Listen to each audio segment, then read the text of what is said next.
Olá, muito bem-vindo a mais um Ruby Talk. E hoje o meu convidado especial é o Silvio Haddad, um mestre no atacado, nas multimarcas. Ele dá tanto consultoria para as empresas como os próprios clientes finais. Enfim, eu trago aqui uma estrela que vai dar um conteúdo de verdade. Silvio, muito bem-vindo, é um prazer inenarrável estar aqui com você hoje.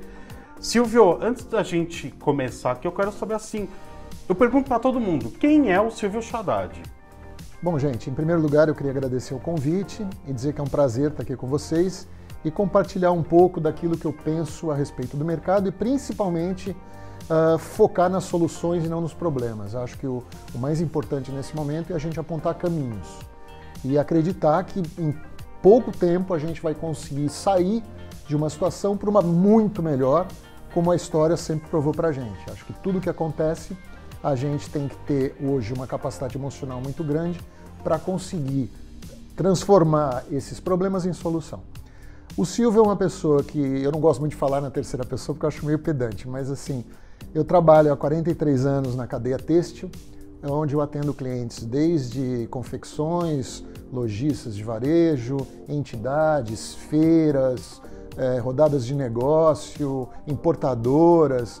Então isso traz uma coisa positiva, que é o fato de eu poder olhar o cenário por todos os ângulos. Então, às vezes eu estou conversando com um confeccionista, tendo a noção das dificuldades e dos problemas que ele tem e olhando os caminhos que eu posso propor para ele, e também de conversar com o lojista, ou seja, de saber o que o lojista espera deste confeccionista. Então isso foi uma das grandes coisas que me fez, durante a minha carreira, ter uma visão global e olhar esse jogo, esse tabuleiro de xadrez, imaginando as jogadas futuras de cima.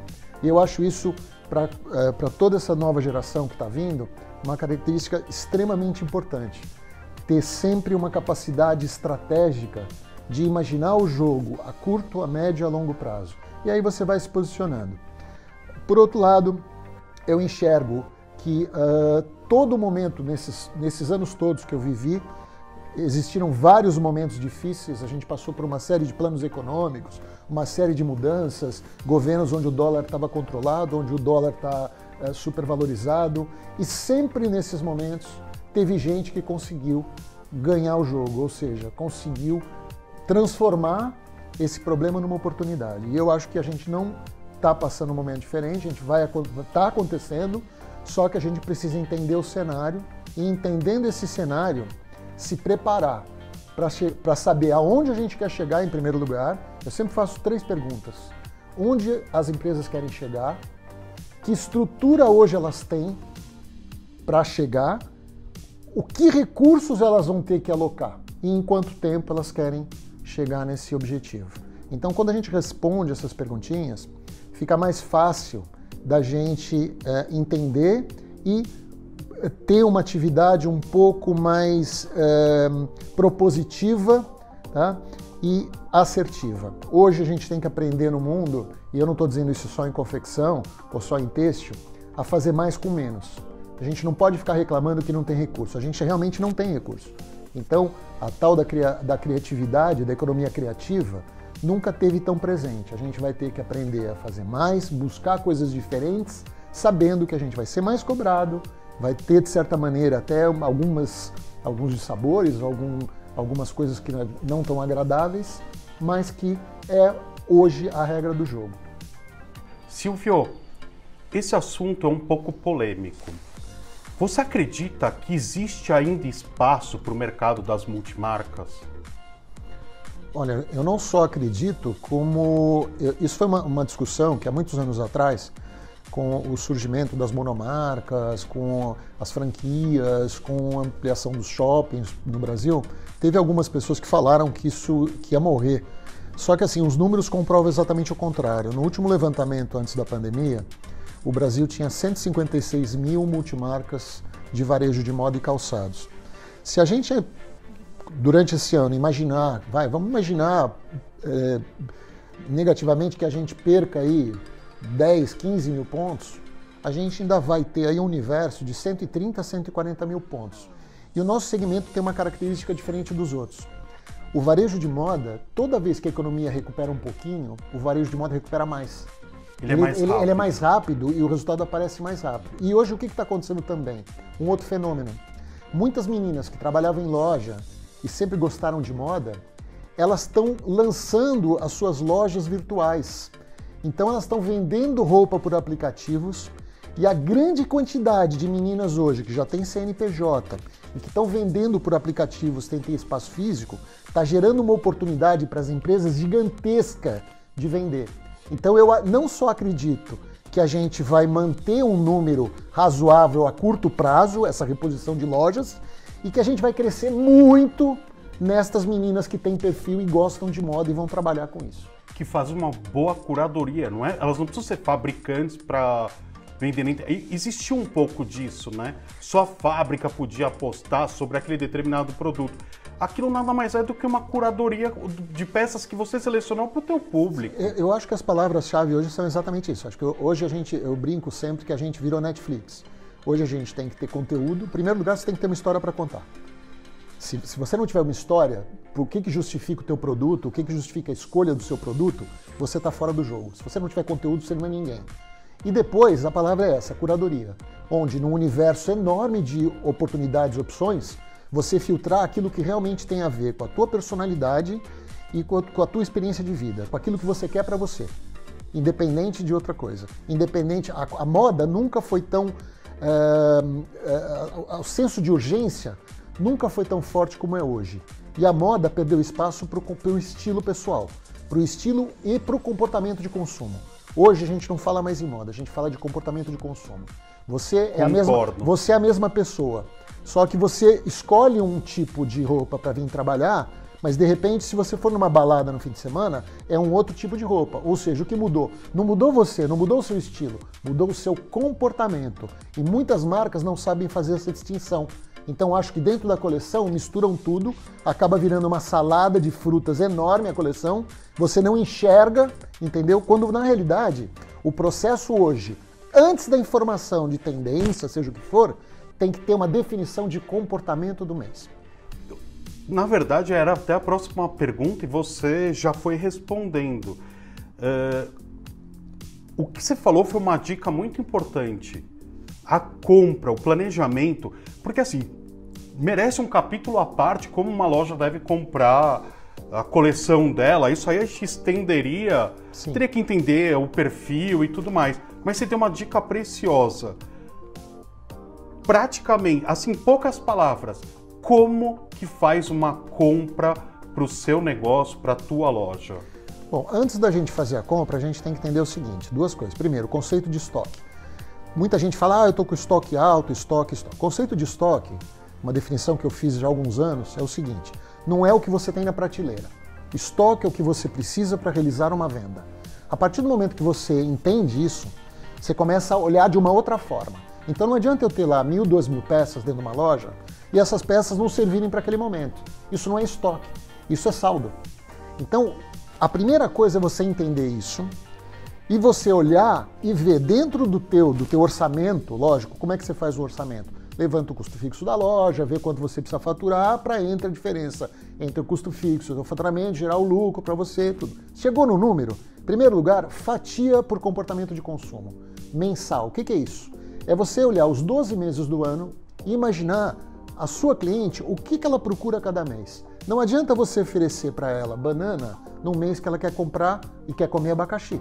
E isso acontece, e o lojista, quando acontece isso, o que traz isso como realidade? Ele acaba gastando muito num produto, o produto fica parado na loja, tá certo? Não gira, então ele começa a ter dificuldade de pagar os seus compromissos, porque não é o produto adequado. E aí o que ele faz? Aquilo que eu digo que é a pior coisa que pode acontecer para o varejo, é ficar dando desconto e abaixando o preço o tempo inteiro. Isso é um câncer que existe. A gente tem que educar as lojas a trabalhar com estoques mais assertivos, ou seja, menos produto, mais variedade e assertividade mensal por comportamento de consumo. E que esse estoque assertivo vai impedir que você toda hora dê desconto, porque dar desconto, gente, significa ceder margem e ceder o teu capital de giro. E lojas e marcas que toda hora estão dando desconto, fazendo promoção e cedendo capital de giro, não tem futuro. Porque a vida inteira vão educar mal o seu cliente, não vão conseguir se conectar com a novidade, que é importante, que é o que faz acontecer no varejo, novidade e comportamento de consumo. Se o cliente chega todo mês e ele vê uma roupa que ele pagou 20 e agora está por 10, ele começa a descartar essa loja na mente dele. Então a pessoa começa a achar que aquilo é velho. E o cérebro da gente não está preparado para o velho. O cérebro da gente só presta atenção no que é novo, no que é diferente. Você pode reparar que todas as pessoas que têm destaque na internet são que estão fazendo alguma coisa diferente. É como o roteiro de um filme. O roteiro de um filme que fala da normalidade não interessa a ninguém. Agora, o roteiro de um filme que fala de uma coisa super diferente, todo mundo quer ver. Silvio, outro problema que eu ouvi, porque antes de conversar com você, eu fui perguntar para algumas clientes nossas de multimarcas qual era a dificuldade para eu poder ajudar. Uma delas se mostrou bem desmotivada, com medo, porque ela teve que mandar a caixa embora porque ela não tem como pagar, ela teve que mandar a vendedora embora, ela teve que se desfazer da visual merchandising que ela tinha. Silvio, você acha que isso realmente vai condenar a venda dela? Vai determinar o fechamento do ponto de venda da loja? Não, não acho que isso. Eu acho que isso é uma realidade. Isso é uma coisa que está acontecendo no Brasil já há alguns anos. Antes da pandemia, eu já viajando pelo Brasil, eu já verificava que as lojas estavam diminuindo sua estrutura. Por conta de custos, por conta de uma série de coisas. Então, lojas que tinham uma estrutura de visual merchandising, caixa, pacoteiro, muita gerente, hoje estão com uma equipe muito menor. Isso está fazendo com que o lojista saia menos da loja, a gente percebe isso. Se você vê a frequência nos atacados de São Paulo, tipo Bom Retiro e Brás, a frequência diminuiu muito porque, além dos aplicativos que a pessoa pode estar comprando por aplicativos, ela não pode deixar a loja dela. Até porque se chegar a melhor cliente dela, a amiga dela que compra mais na loja, ela tem que estar lá para atender, porque é importante essa venda hoje para ela. Então, isso é uma realidade. Por outro lado, você pode, depois que você estruturou esse tipo de gestão interna, eu acredito muito hoje no pequeno e médio varejo. Como eu falei, o número, além de ser bastante gigantesco, expressivo, hoje eu acredito o seguinte: você ou é pequeno, independente e brilhante, ou você é grande. Não tem espaço para o cara que não está no meio, que é médio, que ele não é nem grande e nem é brilhante. Hoje o pequeno tem que aprender a ser brilhante. Como é que ele aprende a ser brilhante? Assertividade de abastecimento, curadoria, oferecer produtos e de repente olhar para frente, oferecer produtos que o cliente na realidade precisa, mas ainda nem percebeu que precisa, surpreender com ofertas direcionadas, surpreender mostrando que conhece a vida e o comportamento de consumo do seu consumidor, do seu cliente final, identificar vontades, porque às vezes você entra numa loja e a própria lojista, a dona da loja, ela conhece a data de aniversário da cliente, ela conhece o telefone, mas ela não conhece nada do comportamento de consumo. Ela não sabe, por exemplo, se aquela cliente dela tem uma filha que está morando nos Estados Unidos estudando. E de repente ela pode chegar no final de coleção e oferecer um guarda-roupa quase que completo para uma visita. Então, todas as cidades do interior do Brasil têm uma festa da cidade. Quantas lojas você acha que fazem algum evento específico? Quase nenhuma. Eles chegam na semana ou na quinzena e mandam lá fazer uma vitrine, a festa da cidade. Mas não se prepararam com o produto certo. Não se prepararam com um produto, de repente, pensado para aquilo. É o que eu falei da curadoria. Então você tem que ser brilhante, você tem que olhar os 12 meses do ano e procurar em cada mês desse você ter uma história para contar brilhante. E aí você vai pensar o melhor produto para contar aquela história. Silvio, isso você está falando muito dessa parte de entender o comportamento para você oferecer o produto certo, não se abastecer, não gastar dinheiro com... porque nessa fase está faltando dinheiro no bolso, então tem que estar muito certo do que vai vender. Agora, eu preciso complementar o que você falou com um lado um pouco motivacional. Para mim, é muito importante o dono voltar para o atendimento, que foi aquilo que fez a vida dele, aquela felicidade. Ele foi deixando para a equipe e às vezes ele precisa trazer de volta para ser feliz.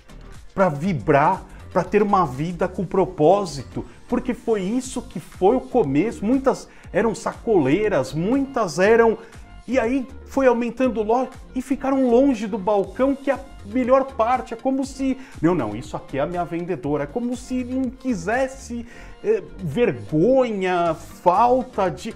E acho que está na hora do olho no olho, você não acha, Silvio? Eu falei isso alguns anos atrás, eu falei para um representante amigo meu exatamente sobre isso. Eu acho o seguinte, eu acho que o segredo dos grandes profissionais e das grandes empresas vitoriosas é quando elas percebem muito cedo uma palavra chamada vocação. Quando você descobre aquilo que você faz, que você é melhor que todo mundo. E quando você explora essa vocação.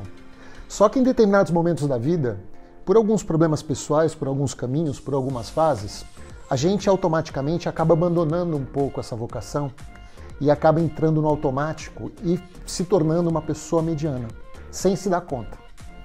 E a gente, às vezes, tem uma sensação de não estar feliz nem com a vida, nem com o trabalho da gente por conta disso.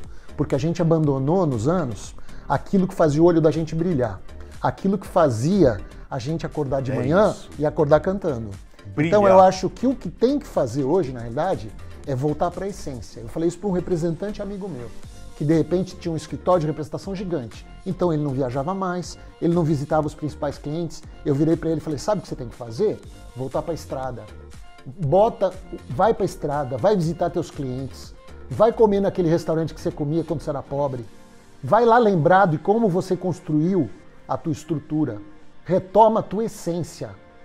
Retoma a tua essência, retoma, porque a hora que você explorar a tua vocação, todo o teu ciclo virtuoso volta. E aí você vai sair daquele ciclo vicioso e retomar um ciclo virtuoso. Silvio, o papo tá maravilhoso, mas eu também não quero estender a vida do meu público aqui. Silvio, dica prática para dona da loja, ela quer vender mais, além de abastecimento perfeito, dicas práticas, objetivas, Silvio. O que a dona da loja pode fazer nesse momento? Olha, eu tenho dito o seguinte, eu acho que uma dica boa. Primeiro, é fundamental, não existe. Eu não convido ninguém para jantar na minha casa se a minha casa está em reforma. Boa. Então, a primeira coisa é o seguinte, a loja da gente é o espelho da gente. Então, por mais que eu tenha um projeto simples, por mais que eu nem tenha um projeto, eu nem tenha condição de contratar um arquiteto, eu tenho que ter um ambiente caloroso, afetivo, ainda mais nesse momento. As pessoas estão carentes de atenção, as pessoas estão carentes, o Brasil está precisando de gente educada. A gente está vivendo um universo de muita grosseria, de muita violência emocional. A gente está precisando de um pouco de afeto. Então a loja, ela tem que ser esse lugar de afeto, ela tem que ser esse lugar de você sentir a vontade. Eu tenho lugares que eu vou que eu poderia ir em outros, mas eu gosto de ir naquele lugar. Mesmo tendo às vezes uma estrutura inferior, mas é onde eu gosto de me sentir à vontade, onde eu me sinto à vontade, onde eu tenho prazer. Eu corto num barbeiro que é desse tamanhinho. Mas, cara, é um prazer ir lá, que é, pra mim, assim, eu ganho a semana. Então, o primeiro lugar é entender que a loja tem que ser esse centro. Isso só é possível, eu vou ter que me alongar um pouco, porque falar um pouco do varejo. Isso só é possível se você tem um ambiente bom, principalmente dos seus colaboradores. E o segredo de um colaborador é o recrutamento, não o treinamento. Então, é recrutar pessoas que tenham esse olhar verdadeiro, essa ética, essa postura, por mais simples que seja, de querer fazer bem feito e de saber trabalhar em grupo, em equipe, aceitando diferenças. Primeira coisa, ambiente. Aí você soma isso nessa assertividade de abastecimento, de compra. E a outra dica, desenvolver ferramentas, se você não tem recurso, não tem problema, desenvolve ferramentas artesanais de conhecimento de comportamento dos teus principais clientes. Faz um exercício, pega os teus 20 principais clientes da loja, os teus 20, pega toda a tua equipe um fim de semana quando a loja está fechada, leva para um barzinho, leva um caderno, pega os teus 20 clientes principais, o nome, e pede para cada um falar um pouco de cada um deles. O que gosta, o que esse cliente que eles acham, onde ele gosta de comer, o que ele gosta, para onde ele gosta de viajar, o que ele usa mais, o que ele usa menos. E esses 20, que são os 20 que compram mais na tua loja e de certa maneira sustentam o teu negócio, você tem que ampliar um conhecimento quase que total da vida e do comportamento de consumo dele. E aí você estabelece estratégias de venda. Então, acho que isso, se conseguir fazer isso, entendeu? Depois você vai ampliando para os outros clientes. Nesse primeiro momento, é muito importante que o lojista tenha muito na mão a carteira de clientes fiéis dele. Porque num momento desse é muito mais difícil pegar um cliente novo, cliente que está passando, porque esse cliente novo não tem referência. Então ele tem que prioritariamente trabalhar bem aqueles que compraram e também identificar aqueles que não estão comprando, por que deixaram de comprar. E aí você ter um projeto que pode ser um brinde, que pode ser um cartão. Uma vez eu tive no Fashion Business, quando eu fui curador, eu tive para mim, a loja, eu posso citar a loja aqui? Não. Posso citar o nome da pessoa? Aqui é aberto, bom, aqui a gente Eu tive com a loja que eu considero a loja mais bonita do Brasil, que é a Magrela de Brasília, Dona Cleusa Ferreira. Eu achei que você ia falar Rubinella. Como é que você me dá um tapa na cara? Eu tô falando de lojista. Tudo bem, ufa. Tô falando de lojista multimarca. Não, pode falar, fica à vontade. Pra mim, a loja mais bem arrumada do Brasil, a loja mais... pelo menos que eu mais admiro. E nós fizemos um bate-papo com 5 lojistas no Fashion Business, onde eu fiz a coordenação, e as 5 lojistas, uma de cada região do Brasil, mas tops, as lojas mais legais. E a Dona Cleusa Ferreira falou uma coisa incrível. Ela falou, olha, a loja dela é um palácio. Assim, ela falou assim, eu escrevo pessoalmente todos os cartões para os meus clientes. Eu tenho 16 textos diferentes de comemoração e de parabenizando meus clientes. Eu tenho um para formatura da filha, um para aniversário, um para Natal, uma coisa, e eu escrevo à mão. Isso falou a Dona Cleusa, porque eu considero... Às vezes a pessoa quer dar um presente que não pode pagar. Pois é, ou manda por WhatsApp, que é uma coisa impessoal, com todo o respeito. Você tem uma cliente que é sua amiga, que é sua parceira, que vai todo ano da tua loja, e você pega e manda uma coisa por WhatsApp para ela. Desculpa, gente. Manda um cartão, liga, faz alguma coisa diferente. Dá uma roça com um cartão. Não importa. Se você ligar e dizer, olha, pensei em você, um beijo, já faz toda a diferença. E a gente, nesses anos, aquilo que eu falei no começo, a gente foi se distanciando da nossa essência de ser humano e do que vale a pena. E no Brasil, nesse momento, infelizmente, manter a sanidade mental virou virtude. Silvio, muito obrigado por ter vindo aqui, compartilhar com a gente um conteúdo de verdade, porque agora todo mundo vira expert em tudo e não consegue falar o que realmente interessa, e você num bate-papo de menos de meia hora conseguiu falar de pontos estratégicos. Agradeço, e esse, turma, foi mais um Ruby Talk em que eu tento trazer um conteúdo de qualidade com os melhores profissionais que eu conheço, e os que eu não conheço eu vou conhecer para trazer para vocês. Até o próximo!